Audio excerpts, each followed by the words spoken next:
Today I have a ladybug. As you can see, I managed to take off one of the wings, and let's see how this looks. We'll get the light to shine through it. And this is a very interesting pattern. Let's see if we can get it more clear.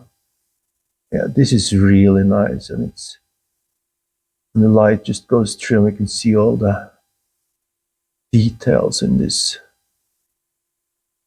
This is a ladybug. Ladybug's wing. Oh man, that's really beautiful. It looks like a gold mine or something. A bit difficult to get it clear.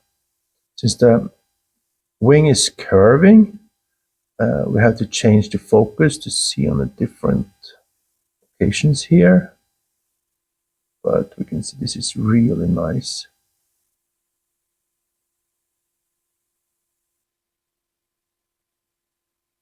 And the outside, we can see some of the change to zoom, and we can look at the structure, how it's moving according to the curves here. It's like looking at some rocks or something. I don't know. It's really nice. Very beautiful, organic view. So that's the wing of a ladybug.